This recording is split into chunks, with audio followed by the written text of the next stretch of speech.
Well, good afternoon, everybody, and welcome. Very important topic for us. This year, we've decided to undertake a little bit more advocacy work, and this, I guess, falls under that category.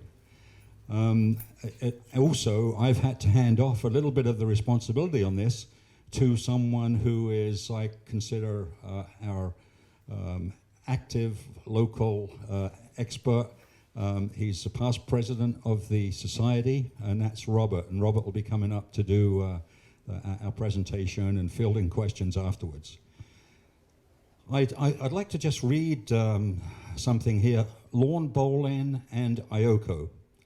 The IOCO town site stands as one of a few surviving early company towns in the Lower Mainland. It is a distinct district with special heritage value to the city of Port Moody, and has been identified for long-term protection for heritage conservation purposes.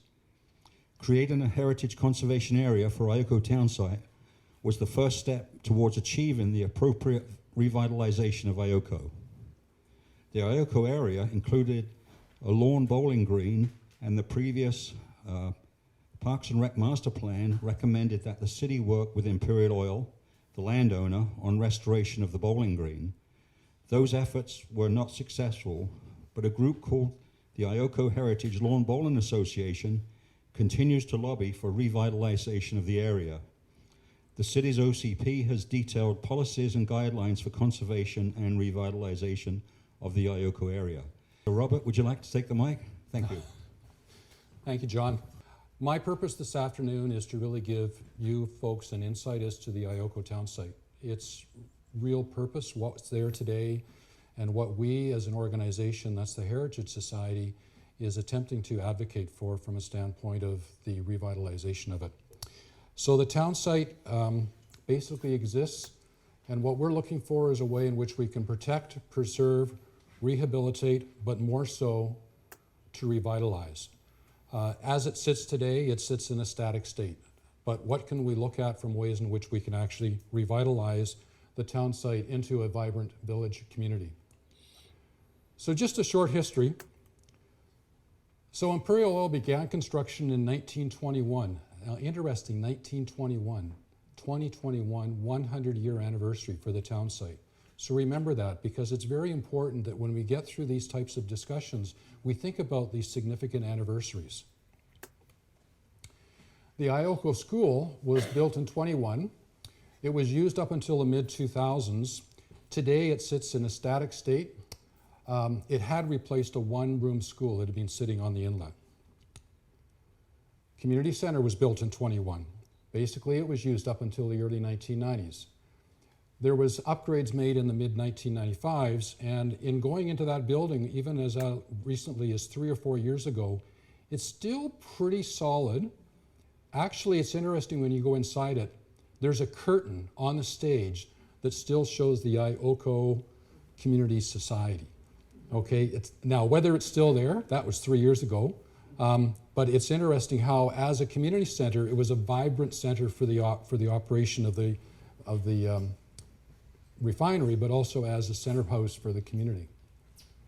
The grocery store was built in 22.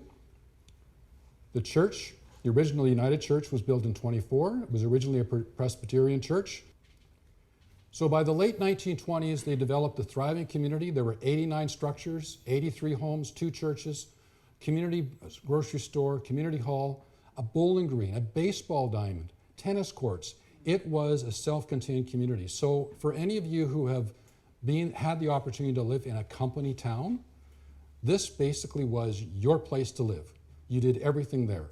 You could get together, socialize, you could have a great community party, you could have all sorts of visitors come to your community, and in fact, there were times for IOCO that they were in fact noted as having world-reclaimed Bowling Green participants.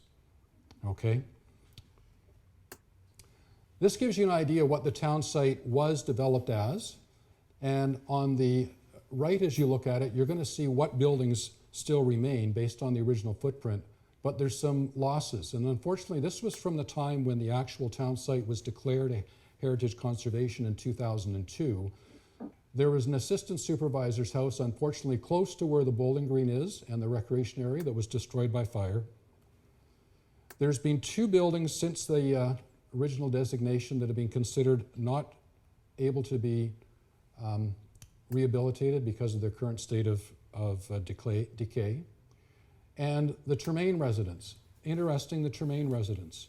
When the sale of property took place between Imperial Oil and Brilliant Circle at the time, now called Gillick, Brilliant Circle were committed to basically use the Tremaine house as a place that they were going to restore and have it as a community gathering location on the town site. And that was going to be where they were going to center their opportunity to discuss what they wanted to do with the town site. Since the time that they made that declaration, unfortunately, they have stopped doing any work on it, and it sits there still in its current state. Also, what's happening on the town site, and for those people that live on the town site, of which we know there's 2 private property owners, they're aware of the fact that there has been security fencing that was built around some of the buildings that's been stolen. We've had illegal dumping, which continues on the site, and we have had, incidentally, homeless camps that appeared on the site. In fact, in one of the buildings, for myself and for one other member here today, we actually observed that it had been broken into, there was people living in it, and Port Moody Fire had to go up and sort of secure the building, and that was where we had the property owner of the time, today Gillick, go in and actually re-secure the building and put stronger fencing around it. So what actually exists today? Well, we have the IOCO Church, and we have 2 private residences. The 2 private residences exist on what is property still owned by Imperial Oil. We have unoccupied buildings of which public access is totally restricted. So the current landowner and the previous landowner, Imperial Oil, refused anybody access to these buildings. So we have the community hall and groceteria, we have the school and gymnasium, of course that's owned by School District 43, and we have 11 homes, which 4 of them are on Imperial Oil land and 7 on Gillick. So for your information, particularly for the unoccupied buildings, the ones on Imperial Oil land, the community hall and the groceteria, and the houses, and also all the houses on the Gillick property, the Gillick owner has put power into those buildings. They're trying to ventilate them to basically forego any type of further deterioration. And they've been asked to go back in and do a reassessment to see if there's any deterioration going on. In addition, there's the recreational area, which is the former bowling green and sports fields. And as well, not to forget, that another key property owner out there is the city itself, who owns all the roadways, the laneways, the village creek, and all the civic utilities. Just some key dates to recall with respect to what's transpired regarding the heritage conservation. September 10, 2002, the conservation area bylaw was adopted. So there was the city's statement of intent as to what it wanted to do with this particular area of land within the city of Port Moody. They wanted it to be a heritage conservation area. That's not something the city does all by itself, but it is something that they basically take input on from many parties to say this is important for us to declare as a heritage conservation area. Of course, we have the IOCO Ghost Hound Days. First one held in October, somewhat to celebrate the creation of the bylaw. And in 2003, the Lawn Bowling Association was formed, and there's been multiple attempts to try to, as was mentioned by John, to recreate an active lawn bowling center out there, all of them which unfortunately have not succeeded. 2009, something that many people probably don't recall is that Imperial Oil, when they owned a larger section of land, which is both the east and the west side of the town site, excluding the school, did make sort of a preliminary presentation as to a conceptual plan for the site. It also included actually all of the other properties that Imperial Oil owns in the general vicinity. So it was quite a grand, but a very, very preliminary perspective. And it was abandoned. I think it was abandoned just because it was way, way too much for what was anticipated could be done in that particular property. But just to recall that there was certainly discussions on how to basically revitalize the town site. And then in 2015, January, Brilliant Circle purchased the eastern portion of the town site. And some people maybe not appreciate that they only bought half of the town site. The other half of the town site, or the western portion, continues to be owned, with the exception of the two private properties, by Imperial Oil. And they have stated for their intent, this is Imperial Oil, that piece of property to them is an industrial buffer zone.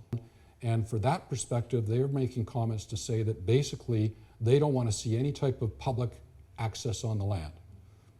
They would much rather see all the buildings cleared off the land. The major concern, of course, in that is that the two major public amenity buildings that still remain on those lands, the community hall and the groceteria, are on the Imperial property. So it's a concern from a standpoint of the revitalization on what the status of those two buildings will be. Since Gillick bought the property, a key item to note is that when the heritage bylaw was put in place, there was references made to what is meant by heritage conservation. And there are some federal guidelines around what you need to do heritage conservation from the standpoint of protecting it and revitalizing it, but it's pretty general. Again, from some of the work that this organization did, and particularly with a strong emphasis by Mary Ann Cooper, the city actually went out and commissioned Don Luxton and organization to document what is meant by heritage preservation. What is the demand on a property owner in one of these areas to actually preserve the properties for future use? And it's kind of called the concept of mothballing the building. And that was when the fencing, the electrical services were all added into the building to try to just stall the continued deterioration of those properties. That was a city initiative. The city paid for the consulting work. They basically are forcing the landowners to do something. In the case of School District 43, they actually re-roofed the building. They painted the building. All of the buildings have power in it. But to what extent it's actually preserving the buildings would be a little bit of a question mark, because it's basic mothballing. That's all it is. In 2017, this is when Gillick revealed their plan to restore the Tremaine residence, and as I said earlier, it's basically suspended at this point. 2015 to 19 is when I've indicated when they did all of the work to do the preservation and maintenance as per the new city guidelines, and I think that's important. The city did actually take some initiative to create those guidelines to preserve the buildings. But at this point, again, no agreement in place to revitalize what probably could be the easiest thing to try to do a little bit of revitalization on, and that would be on the lawn bowling green. So it kind of sits in its state as it was when there was earth pushed over to basically cover the bowling green and basically leave it as it is today. A new development is that Imperial Oil has been doing some remediation work on their portion of the town site. Remediation work, they're going in, they're excavating where the houses sat, they're taking out all of the soil that's there. I've got a question out to Imperial Oil based on some recent contacts we've had to say, is this changing your future plans for use of the property? Why would they be doing the revitalization or the remediation work? Haven't received a response, but is there some contemplative move by Imperial Oil to maybe put that property up for sale because the essence of a buffer zone may or may not be as applicable as it had originally been put forward? But it's interesting that they're doing this environmental remediation. So let's talk about what the city's goals are. What were the city's goals when they put together the Heritage Conservation Bylaw? Specifically, they put it in the last OCP update, which was approved in 2014, they made minimal changes to what had been written as the original concept for the IOCO town site recreation and revitalization. There's a fairly extensive appendix that sits in the city's OCP today, and if you were to read that appendix today versus what was in the OCP that preceded it, there have been minimal changes. Now, there is some contemplation of changes forthcoming. And I don't want to get into the politics around that, but there are certain clauses that are in the appendix that basically reference such things as the David Avenue connector. So just to be aware that the language that's in this particular guideline in the OCP is currently under discussion at City Hall. More importantly though, the city also has a heritage strategic plan. So as any organization, they have different subsections of strategy that's undertaken. The latest update on this was done in 2016, for 2016 to 22. And Interesting enough, again, this language has not changed from the previous Heritage Strategic Plan. So there's been nothing changing in the city's committed intent on what to do with this land. So the city will explore opportunities to conserve, restore, and enhance the integrity of the town site and its residential community structures, working in cooperation with the landowners. So the landowners we're talking about here is any landowner. It's not the original landowner, it's the landowners as they currently sit. But very specifically, the strategic plan said, enhance the heritage program, work towards restoration and redevelopment as a living community, continue dialogue with Imperial, and by the time this plan was updated, Brilliant Circle was already in the mix regarding the future plans for IOCO. And very specifically, this is the one that catches my attention, work with the school board. This is my perception right now. Probably the building with the greatest degree of potential immediate restorational use is the original school. The original school was created by an architect who was a principal architect for the province of British Columbia. So that school design and structure is probably one of the last, if not the last remaining building of its type in the province. So it has a fairly significant provincial importance. But the fact that the school district, and through communication that I am engaging with people at the school board at this point in time, has indicated two things. They have no particular future use for the school. So, okay, it's not going to be a school. And the fact that that land size, the property that makes up the school property, today would not qualify as a land tract large enough to support a new school.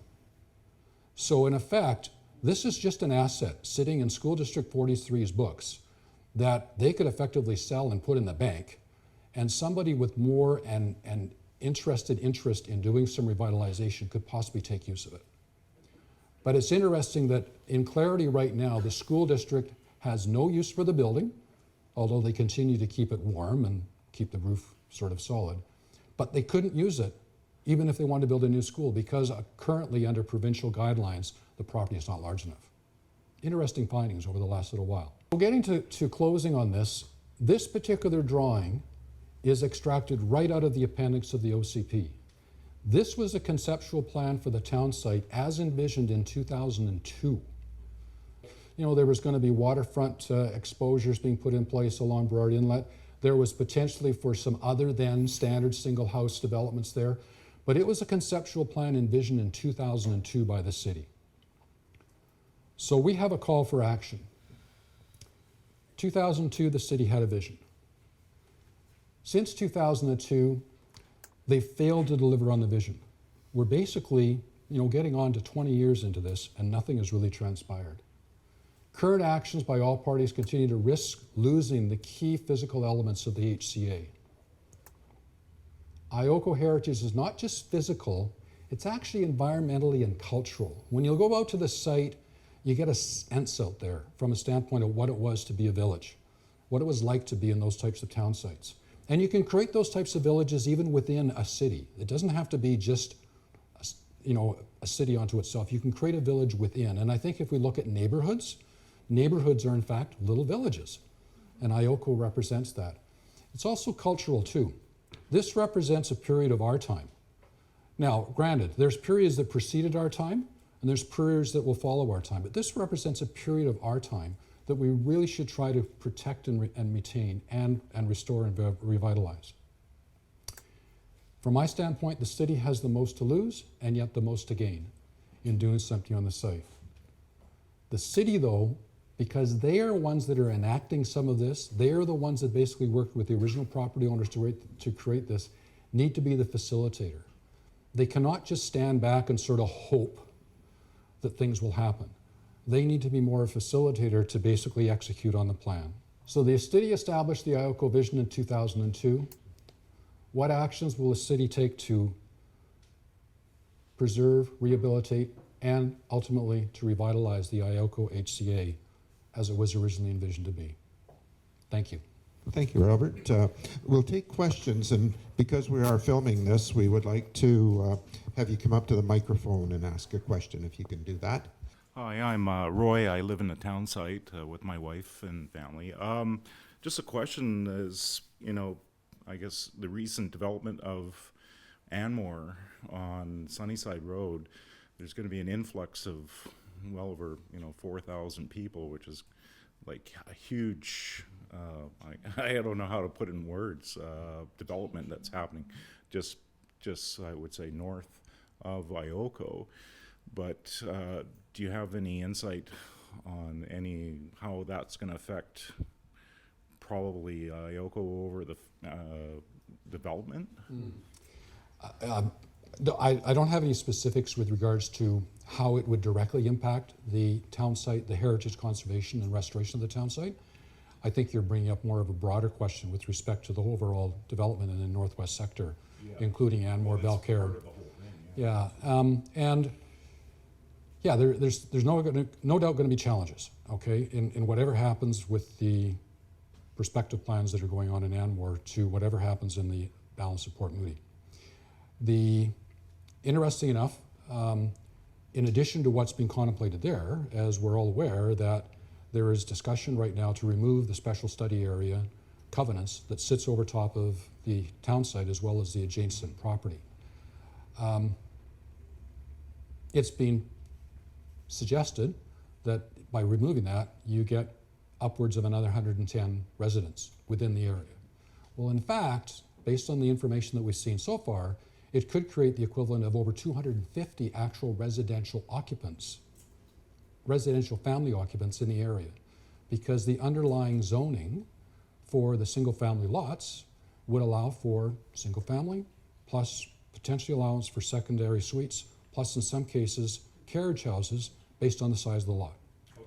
So, it's interesting that all of this is a very complex matter in that whole northwest sector. My concern is the heritage conservation of the town site, what we can do there. And I'm just concerned that as we move along further and further, we're going to lose that intended purpose from 2002 to say it's a conservation village. Your home, as well as the one other, represents sort of the basis on what we should be trying to do within the town site. Well, absolutely, but I'm just saying it's relative because it's so close. I agree. And that's the relevance also, I guess you say, is, when you were discussing over the city facilitating has to, facilitate some type of action or meat and potatoes per se on what really the vision is all about. And I mean, wouldn't it be more prudent for the city to actually buy the property and lease it out, and where they can still retain ownership and have money for the builder or something like that, or subsidize a builder to do this vision? I guess what I'm trying to say, other options. There are a number of prospective options out there. The city could actually work itself to do something, but the city could work with the current property owners. When the city put in place the bylaw to create the HCA, they did it with a conceptual vision. They should be trying to facilitate that vision. Now, whether it means the type of option you're suggesting, that would be potentially one, could be. I won't say it's the right one, but it could be one. Yeah. Could be others. But the challenge is that at this point in time, if you look at where we are today to where we were then, nothing has happened. Exactly. Right? So we're basically sitting there in a static mode.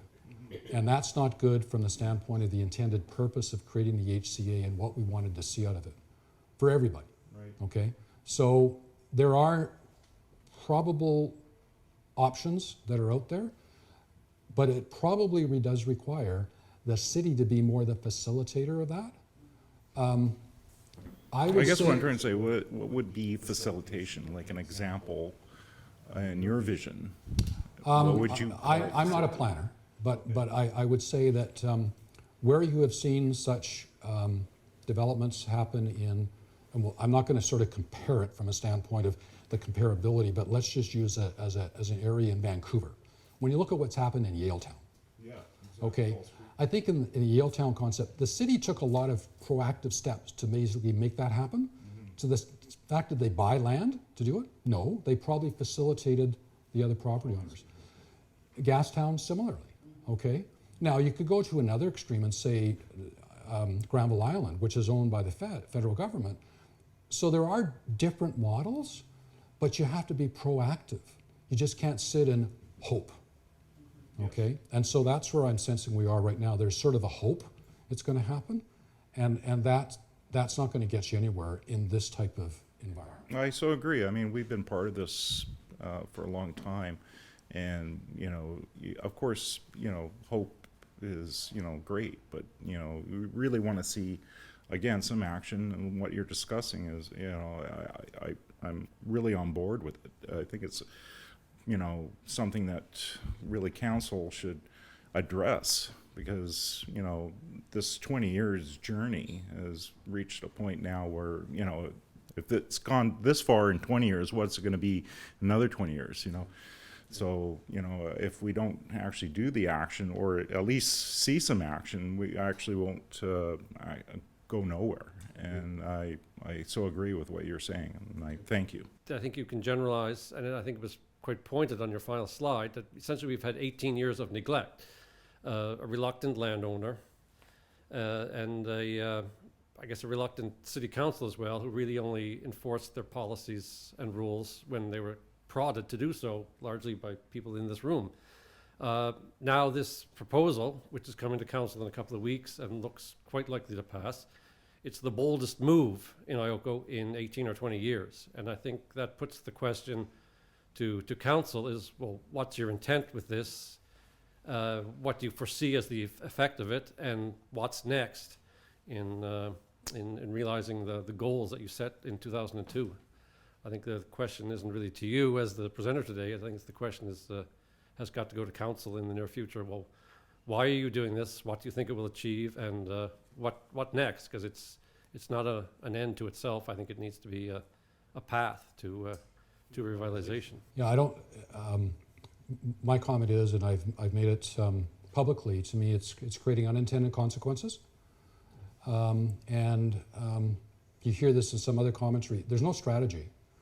There's a tactic of a desire to do something, but there's no strategy that's really being brought forward as to how to basically evolve and get to this vision that was established in 2002. Because there's been no comment stated that the vision doesn't make sense. Okay, so the vision is still there. So this is again another state of just a tactic or an action that's not in any way advancing the vision. That's and whether there was a special study overlay on or off the land, my view right now, it doesn't make much difference from a standpoint of the status of the heritage conservation area. I would have to concur on all points. It's still the HCA. It still has all of the parameters as outlined within the appendix of the OCP. So it's an action which unfortunately could create some other unintended consequences not foreseen, and could be detrimental ultimately to delivering on the vision. Yeah, I'd have to agree on pretty well all those points. I don't think it doesn't preclude or prevent revitalization of the town site, but how does it possibly advance those goals? By itself, it doesn't. You got to do more. And like I say, it doesn't necessarily preclude the goal that we all share, but it doesn't seem at face value how it advances it, and that should be the goal of everyone involved. Thanks. Hi, Willie Martin, for those of you who don't know me. Kudos to the families still living on the IOCO town site. Great respect from me, because that speaks volumes. Last year, Marianne made a very, very poignant comment at the end of one of council meetings, and when she spoke up with all of her 104 years of wisdom and said to council, "You have no plan." And that said it all. But I'm here really to speak as the president of Tropica, which is the residents of Pleasant Side IOCO communities. And our board has discussed the town site, and we are 100% on board with the preservation of this historical area. And I think I see a couple of issues that have affected this. One, we have had a developer, and I want to acknowledge this publicly, and I'm not afraid to do so, but the developer has spent over $2 million in the last year or two in putting up security fencing, removing industrial rubbish that was left in terms of asbestos contaminated construction materials that someone kindly dumped on the IOCO town site, removing squatters, trying to put heating into the houses. And I think we have to put a little bit of credit there. That's $2 million out of his pocket that many people wouldn't have done. And I want to acknowledge that, because I think we've heard a lot more about how this is a foreign, Chinese, offshore, very negative perception of the people who came and bought this property right from the get-go. And they weren't even given an opportunity to actually present a proposal to the city. And I personally feel that was wrong. They tried from the get-go, from my experience, to engage with the community, and by having the open houses, and that process came to a stop when we changed our council. And since that time, it's been a very antagonistic situation we've had, where I think, putting myself in their shoes, and I'm not them, but when you're saying to someone, we're not giving you an opportunity to do anything but lose money on your investment in this area, it's no wonder that they're going to focus somewhere where there's better potential for them. I believe in this. Quirky little me with very lousy imagination, but you know, why couldn't the school, for example, be a performing arts center for, like they have in Tremaine? They do little plays there, and we could have an artistic community of little houses around there for work studios, for artists. We talk about this is the city of the arts. There are many, many different things that could happen on that town site. I come from Edmonton. We have Fort Edmonton. It was a conglomeration of different eras around the city that were put together into one comprehensive development in the river valley. And so what they developed was, you could walk from the 1800s when it was a fort, you then went to the 1900s when it became the province, and you went further in the history of the city. That was a vision that someone had, that they created, and it is a tourist draw. It brings in money, it employs people. The Burnaby Village Museum is another site.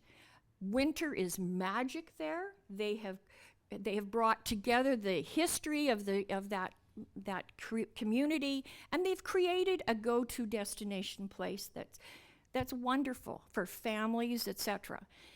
Why can't we do that here? And we can. And so I'm just saying, whatever we can do as a community association to support this vision, I want to encourage people that while right now we have a council that has a certain direction, council answers to us. And as a community, I have seen councillors turn on a dime, depending on the public support or animosity towards a certain presentation.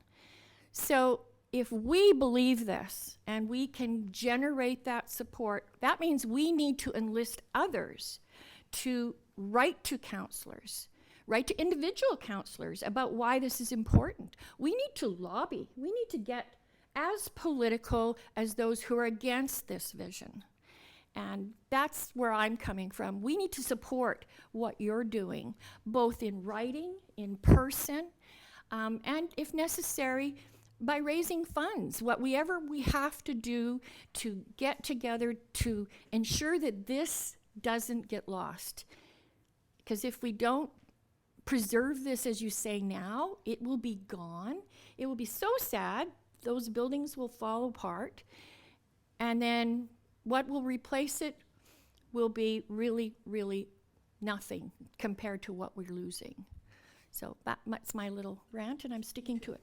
I have a real concern and a real worry about IOCO, and I think it's just one great big mess. But I go up there fairly often to walk, and I'm finding that all the fans aren't working like they used to. I used to be able to hear them at each of the houses that I went by, and a lot of them I'm not hearing that sound anymore. So I'm wondering if something has happened and they've broken down or whatever. And I'm hoping these people who are going in to check the houses will be able to do something about that.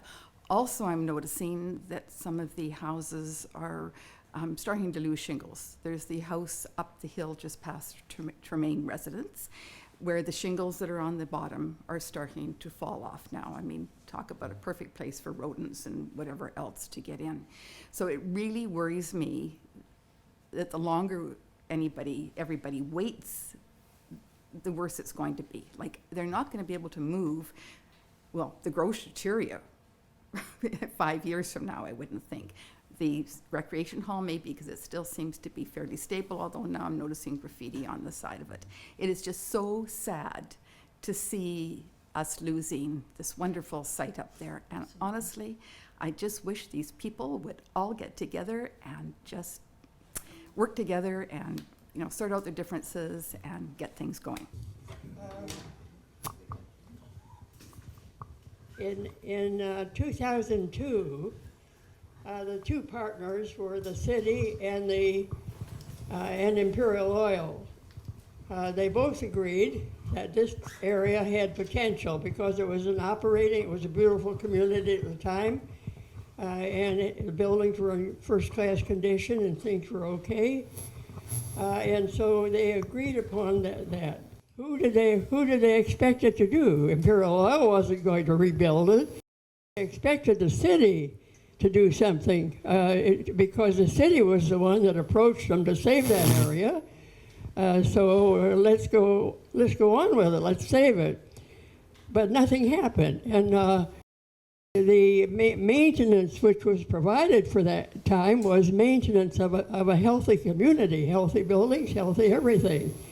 But as deterioration occurred, the maintenance became a different kind of an item. It became really a rebuilding of community, which was the community itself was disappearing. The houses and so forth were deteriorating, and the agreement made in 2002, it was maintaining the building, which the Imperial Oil assumed that the city would do, and so then the Imperial Oil said, no way, we're not in the business of making a city. So they backed away from it, and also they said this is private land and you could stay off of it. You don't have any. We're not going to cooperate with the rebuilding of the city, so you just keep out of it. And they refused the city inspection over a period of years, and being a private company, why they had power to do that. They wouldn't let the city in. The city couldn't get in, and the agreement really was 2002, a partnership agreement. So in 2015, the city, the planning department revised that maintenance arrangement. They had what we call a prize-winning maintenance plan submitted by Mary DePauli in 2015, showing just what had to be done. You have to do something to this site, you owners. You haven't been doing anything over the year. It's gone to disrepair. Now you have to bring it back because this was an agreement in this site of a partnership. So it required improving the original community to an extent where it would no longer deteriorate and do the best they can. And Don Luxton wrote this maintenance item, but again, it simply stated what was the deficiency of the 2002 agreement. It brought up the maintenance important, and furthermore, it contained a clause which had a really hefty penalty. A daily amount of money would be inflicted on the owners if they did not do that. but that was never enforced. But as a result of that, that agreement, the city began planning what to do with this site. And in 2016, they came out with another plan, a heritage preservation plan. And this covered a period from 2016 to 2022. And it had in it quite a few plans of what suggestions, 4 different kind of approaches which the city might use to handle the problems which they now had, and how to maintain it, how to bring it forth, how to create it, so forth, as a heritage area. It was revitalization sort of thing, how to make it a living community, and those words are in that plan, a living community. Well, that was all very well, but they put the implementation of it in 2 of their agencies, the Planning Department and in the Heritage Commission. The Planning Department can only do a certain amount of things, and usually at the command of the Commission. So they were, over the years from 2016 to now, they have selected certain things that they have done in relation to that plan and are still doing it. But it has not changed the situation. They've done the best they could as the planning department's function, and the Heritage Commission, which only meets once a month, is only an advisory group to the council. So they were only able to take commands from the council or suggest action maybe, so they were not an effective, they couldn't really, they weren't equipped officially to handle the action that was hoped for in that plan that was just made by Don Luxton again. So the whole thing just didn't really make much difference, because the existing powers that the council had, namely the Planning Department and the Heritage Commission, simply just weren't the right ones to carry out. Their own functions were well defined, and it did not include taking over the management of heritage. So now what do we have? The city does not have any implementing department which looks after heritage. That's a very important item. They have a sports department that looks after sports. They have various departments which handles the implementation of programs. So we have a heritage program in Port Moody, but there is no management organization in the city which takes care of the ongoing problems, which handles negotiation, which communicates with council, which has a budget. There is no budget for this plan. So I think we have a very big need for the city to look and face it, that if they really want a living community out of this area, they have got to say so. And if they say they really want it, they've got to pay for it. There is no way they can get around this, getting somebody else to pay for it. It will continue to be a developer's profit, not a city's profit. And the city has to define and say what they want to do with it and realize the benefits from it, and then go about obtaining them by the methods, with the help of this plan which Don Luxton performed, and any other plan which comes up, which is really built around arbitration. So I think that we need to point out to the city that they need to put a budget on this, they need to put a department on it, they've got to have some implementing official body who works at it, just like the planning department works at their jobs. But all of this would be in cooperation with the complete city because it's a part of the city's OCP. So it makes sense to see the city take this on and make a very useful part of the city out of the heritage areas. Thank you.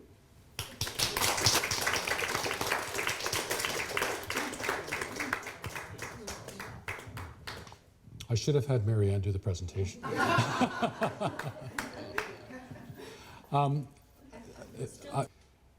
This is not in any way to berate or downplay what the landowners have done or are doing.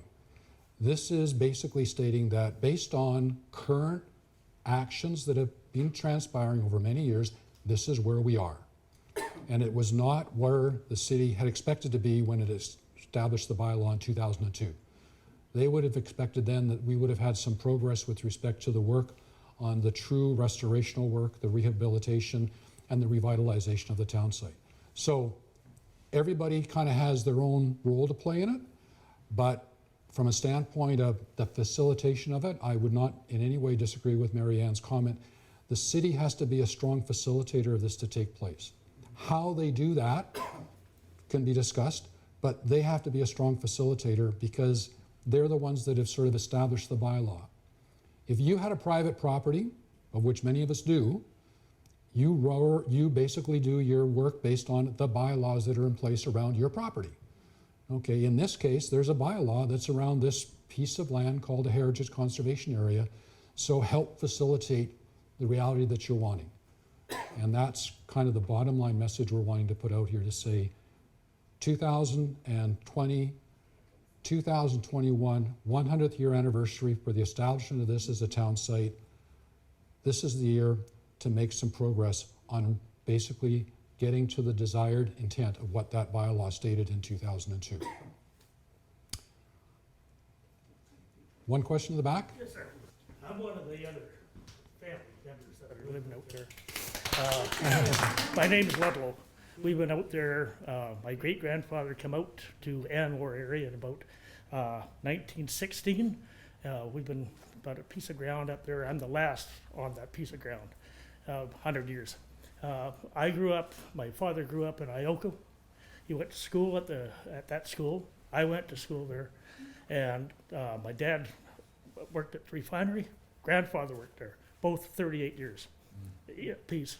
I got a chance to work there, but not too long. I think I've been in Powell River.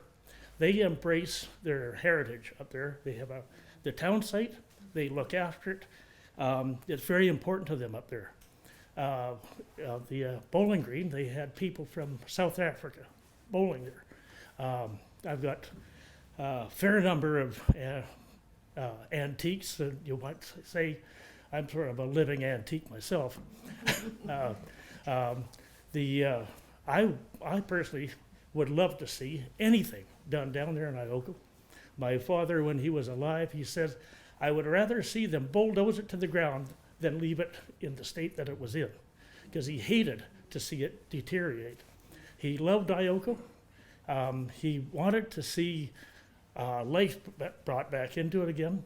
The store, there are about 4 30 by 30 beams, vertical beams in that store. When Denny was alive, he said if I wanted to put a post or a picture in there, he had to drill a hole in it because it would just bend the nail over. I've got, Denny was kind enough to give me the chopping block, the weigh scale, meat cutter, paper roll, and cash register. And a clock that was in there was a mission clock. It was built the same time I was, 1957. So I also have the old original flags from the Bowling Green and some of the balls from there. Daddy gave those to me as well, because he knows I love old stuff. And anything that you can do down there, if I'm available to work, I would work. I would love to see that back up. As the stairway at the Bowling Green, when you come up, it would be approximately 30 to 40 feet. On the right-hand side, there was a drinking fountain there. I used to drink from that when I was a kid. all your lamp standards out here were those ones. So if you bring it back, would the Moody be willing to take all these back to IOCO and put them back up? Because that's where they come from. I won't speak for the society, but I think there would be very strong consideration of that. It basically says if that's where the original provenance was for those, that probably is where they should be if we're basically trying to recreate a village. But I will not speak on behalf, that's a personal view. As anything that came from IOCO, it would be wonderful if it was put back there, put back up where it was. Moody, thank God for them, at least they refurbished them and got the lights back on. It would be wonderful to see them back on there. I personally am really happy about the Mary Ann's grouping of getting the IOCO days fired up. It is amazing the number of people that show up for that every year. Rain or shine, they're out there. It's great. I love to see that, and I try to attend to that every year. Roy, he's done a beautiful job, both him and his wife, of his house.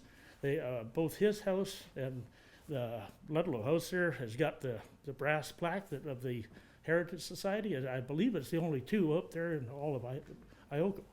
And it's good because I personally want to do all that I can to maintain that down there.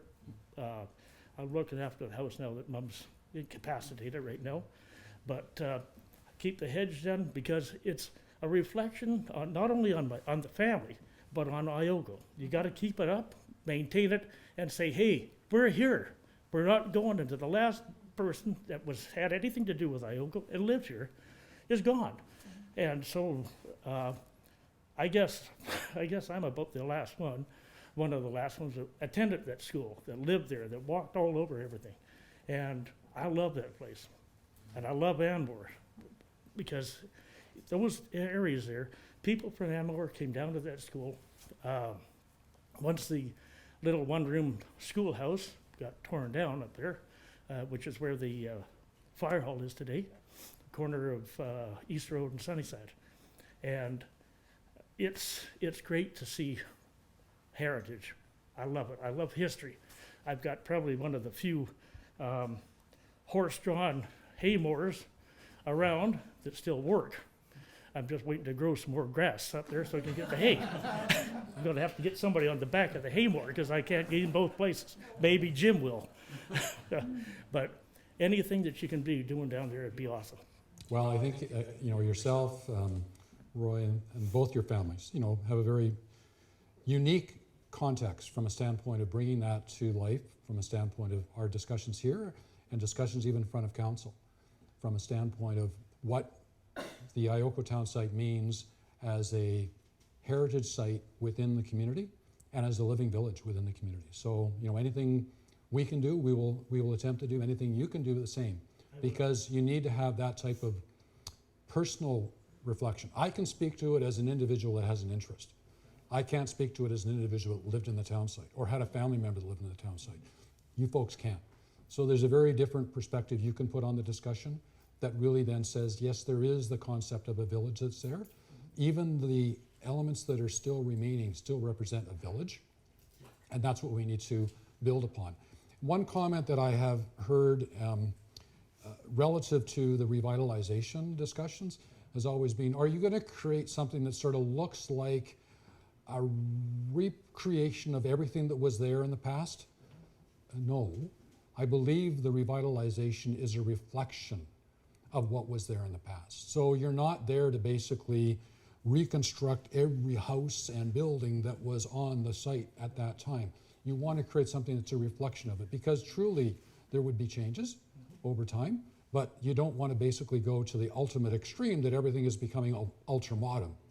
And I think that's the bylaw states that. It's a reflection of what was the village, as compared to creating a brand new ultra-modern community that has no bearing and reflection as to what the village was. No, if it could be retained along the same architectural designs, that'd be awesome. And that's the reflection. That's not sort of designing as per, it's the reflection of, because some people have said, well, you're just going to make a Disneyland out of it. No. And that's what you're not wanting to do, okay?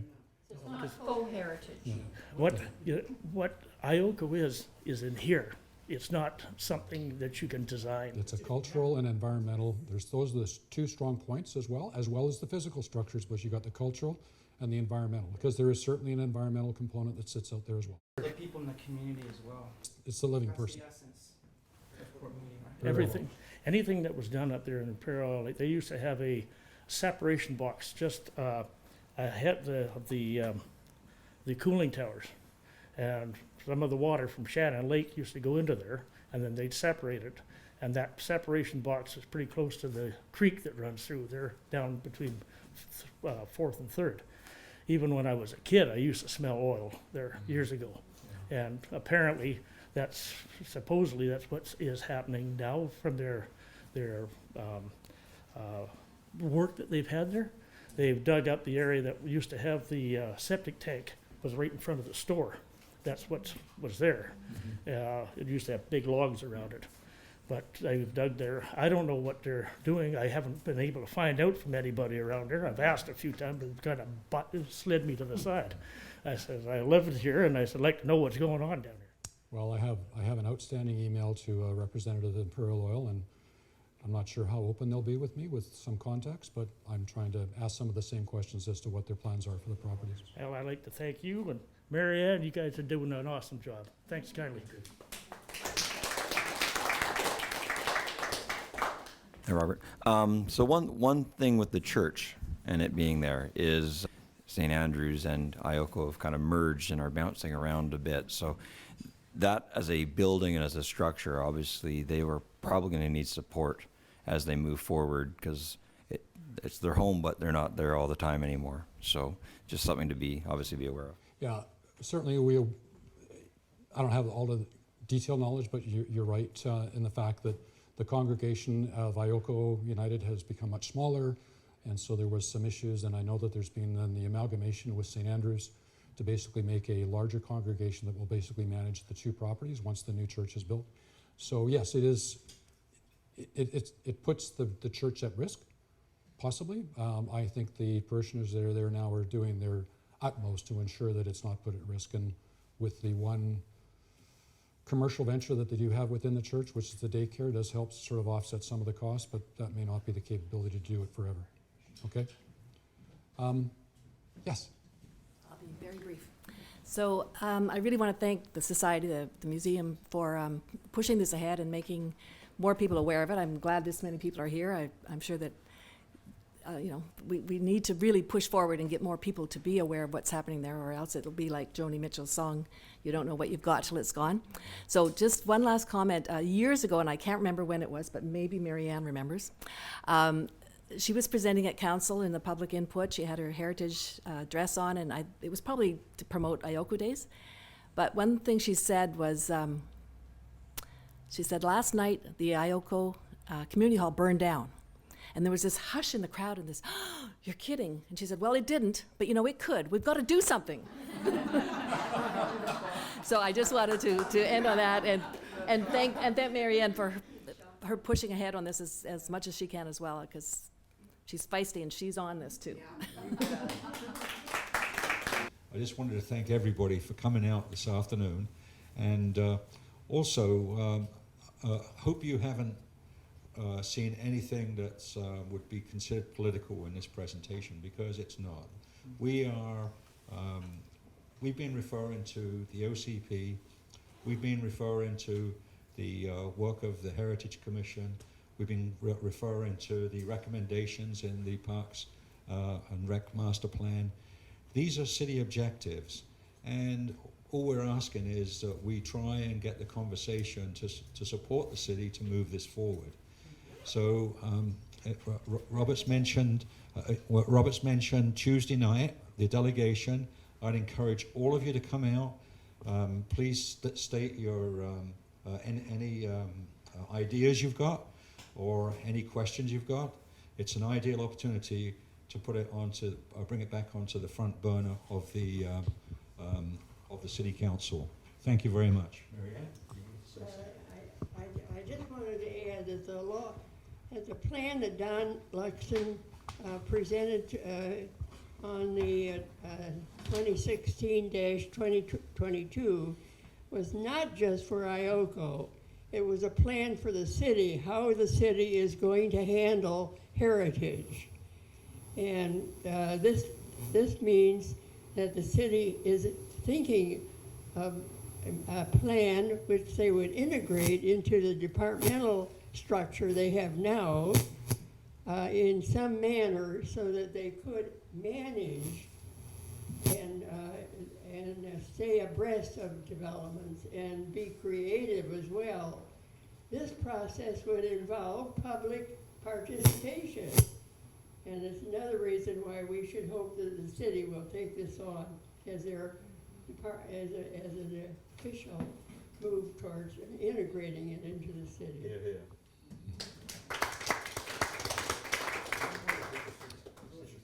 Thank you, and John, thank you for the comments, and I think we'll, if there's any other question you want to raise, we can do it sort of offline, but thank you all for coming out, and enjoy the rest of your afternoon. Thank you.